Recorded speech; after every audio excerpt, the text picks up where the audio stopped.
Our next guest is a nationally known attorney specializing in rights of employees. Ellen Simon is here with some insights about some ongoing hot topics in the workplace. Nice to see you nice again. To see you Thanks too. for being here. Thank you. Sexual harassment is back in the news because of allegations against a man who worked in Ohio Attorney General Mark Dan's office.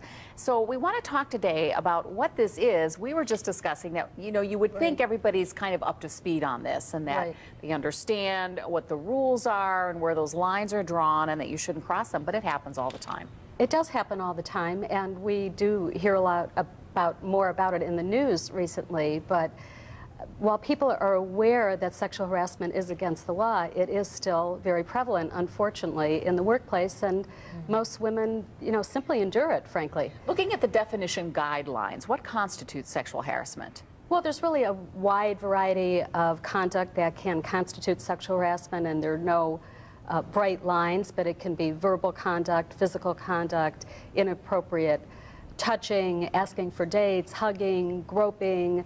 I've had cases where there have been emails, videotapes, asking somebody out for dates, stalking, leering, just conduct which is of a sexual nature, which is offensive to the individual. And that's the key part of it, isn't it? It's kind of in the eye of the beholder in terms of if it's something that's uncomfortable. Well, the law looks at sexual harassment from the viewpoint of the recipient. And I think it's also important to note that it's not telling a joke. A lot of people are, a lot of men, say, well, am I going to be accused of sexual harassment because I tell a dirty joke at work? It's generally not an isolated comment. It's conduct that is severe, pervasive, or there's another form of sexual harassment, which is, if you don't sleep with me, you're not going to get the job. Or if you don't go out with me, you're going to get fired. And that's a very serious allegation in where it comes up. What's the couple of important things to do if you find yourself in this situation? Well, what's the most important message to communicate is that women must report sexual harassment. If it's unwanted and you don't like it, you simply have got to say something about it. It is also important to tell the harasser to stop, that this is unwelcome. You need to communicate that it must stop. And that's really uncomfortable for a lot of people, but it is required, really, for the person who is subjected to sexual harassment, who finds it offensive or unwelcome, to report it, to say, I don't like it, to report it to a supervisor, to follow the policy at work.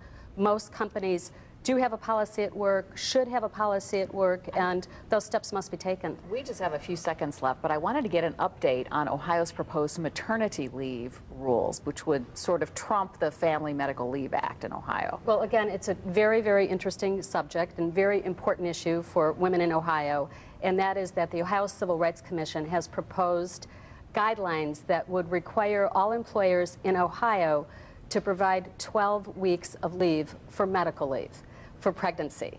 And although most people take the first day on the job, by the way. Yes. Right. Yes, they would be, under the guidelines, all women in Ohio would be entitled to pregnancy leave. Now, a lot of people take that for granted. They think that, of course, a woman can have pregnancy leave, but that is not required under Ohio law right now, particularly for employers with under 50 employees. So this would affect any employer who has more than 4 employees. But right now, this is just sort of in limbo?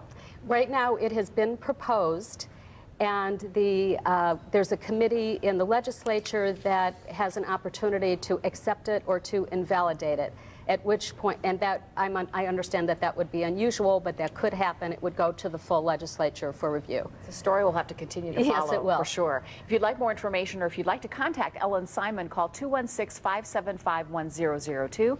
She is an attorney with McCarthy, Levitt, Crystal, and Liffman in Cleveland. We also have a link on Newsnet 5. Ellen, thanks very much for being here today. So much. We appreciate it. Thanks All right. Let's check in with Suzanne.